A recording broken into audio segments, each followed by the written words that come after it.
សួស្តីបងប្អូនទាំងអស់គ្នាដែលអត់ទាន់ចេះធ្វើការហោះកម្លាំងសម្រាប់ drone mini 1 mini 2 mini 3 mini 2 SE mini 4K អីហ្នឹងបងប្អូនអាចមើលវីដេអូនេះបានខ្ញុំនឹងបង្រៀនអំពីរបៀបហោះកម្លាំងសម្រាប់អ្នកដៃថ្មីបងប្អូនចូលមកកន្លែងរូប fill ខាងលើនេះមកពេលដែលយើងចុចទៅគឺវា load បែបនេះហើយក៏យើងចូលទៅកន្លែងសញ្ញា fill ឡើងទៀតគឺចូលហ្នឹងហើយបងប្អូនឃើញវាងសិនជាច្រើននៅក្នុងហ្នឹងសម្រាប់តែបងប្អូនជ្រើសរើសយ៉ាងបងប្អូនអូសមកក្រៅមកគឺឃើញ function ជាច្រើនទៀតតែក្នុងវីដេអូនេះយើងបង្រៀនអំពីការហោះកម្លាំងបងប្អូនចូលមកកន្លែងហ្នឹងមក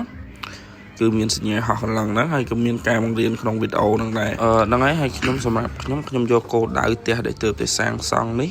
ធ្វើជាគោលដៅខ្ញុំគូនៅលើវាមកយើងគ្រាន់តែចុចពីលើវាយើងអូសមកវាចេញសញ្ញាព្រួយបែបនេះហើយយើងគូចំកន្លែងគោលដៅយើងណាហើយយើងចុចសញ្ញា start វានឹង start ឲ្យហើយវានឹងធ្វើការហោះកម្លាំងជុំវិញឲ្យយើងហើយសម្រាប់នាទីនេះបងប្អូនអាចមើលបានគឺរាប់ពី0ទៅដល់ 100% តែម្ដងហើយនេះវាចាប់ផ្ដើមធ្វើការកម្លាំងឲ្យយើងហើយសម្រាប់បងប្អូននៅធ្វើការកម្លាំងហ្នឹងបងប្អូនត្រូវតែបញ្ជាក់ប្រកាសថាត្រូវតែមាន memory នៅក្នុង drone ណាបើសិនជាអត់មាន memory ទេក៏វាអត់ record ឲ្យយើងដែរក៏វាអត់ដំណើរការឲ្យយើងដែរ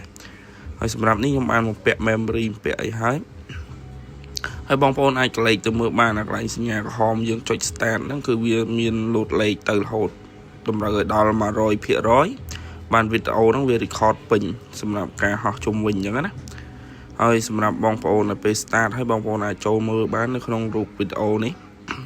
នេះគឺជាវីដេអូដែលខ្ញុំបានថតមកអញ្ចឹងគឺយើងអាច play ទៅហើយនេះសម្រាប់វីដេអូពេលដែលយើងថតវាហើយបងប្អូនអាចមើលវីដេអូហ្នឹងបាន